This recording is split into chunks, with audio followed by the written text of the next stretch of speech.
Now, Washington, here we go again. It's not near as much fun. They're getting ready for another showdown over taxes. Lee Webb has that story from the CBN newsroom. Lee. Yeah, and this story will come across as a shocker to a lot of folks, Pat. President Obama and Senate Majority Leader Harry Reid say Washington needs more, guess what, taxes as part of a plan to cut the budget deficit. The president told CBS that the government can trim loopholes and limit some deductions to raise more money, along with what he called smart spending cuts. And Reid told ABC upcoming talks on the budget have to include discussions about more taxes, but Republicans may not go along. They agreed to new income tax rates as part of the deal on the fiscal cliff, and they say future talks should focus on cutting spending, not more taxes. They talk a big game, those Republicans, but will they follow through, Pat?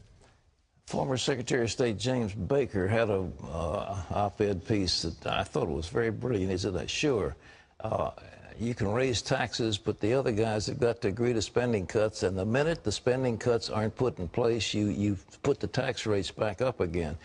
But I don't think the Republicans are in a mood to raise any taxes at all. They said, look, we raised them. You said you had to raise taxes on the rich, and we did.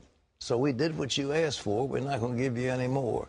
And but that was the, Harry Hopkins used to work for President Roosevelt, and he said the secret to getting elected is tax and tax, spend and spend, elect and elect.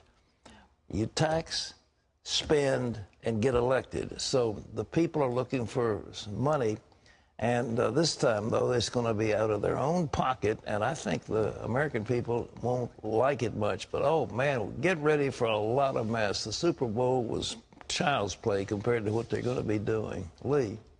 The Pakistani girl shot by the Taliban is in stable condition in a British hospital after successful surgeries to repair her skull and restore her hearing. The attack on 15-year-old Malala Yousufzai made headlines last fall when Islamic militants targeted her for speaking out for girls' education in Pakistan. She's been in the UK ever since, receiving medical treatment and government protection. Doctors are said to be very pleased with her progress after this latest operation. In a video statement, Malala told her followers she's getting better day by day.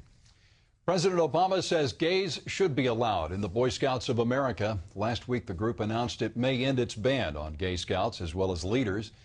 That decision could come as early as Wednesday when the Scouts National Board of Directors meets in Texas. President Obama serves as the honorary president of the Boy Scouts, and he told CBS Sunday that gays should not be banned from all the opportunities the Scouts offer. Well, Super Bowl Sunday has turned into the second biggest eating holiday in the U.S. after Thanksgiving. And the most popular food? Chicken wings. There was a concern about a shortage of wings, but that didn't happen. Americans ate an estimated 1.25 billion chicken wings over the weekend. The number 2 choice? Pizza. Pizza Hut expected to sell more than 2 million pizzas Sunday.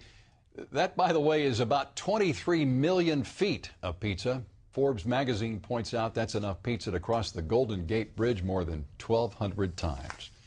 Pat? Think of all those little chicken that have their wings pulled off. It's animal cruelty.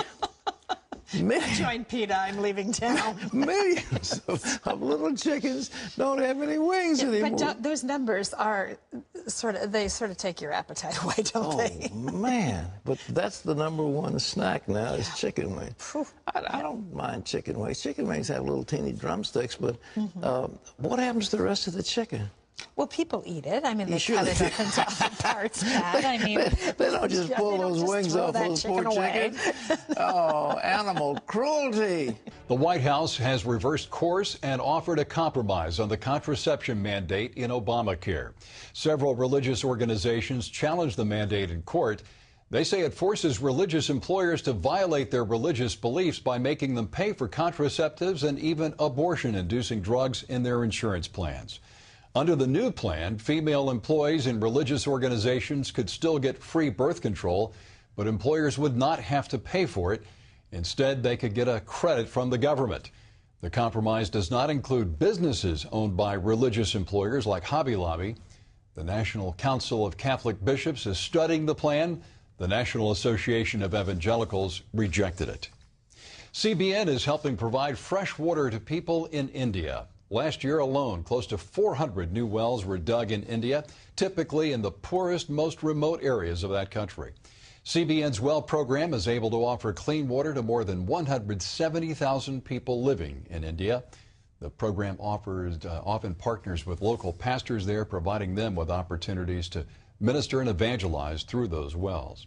You can find out more about what CBN is doing around the world by logging on to cbn.com/international.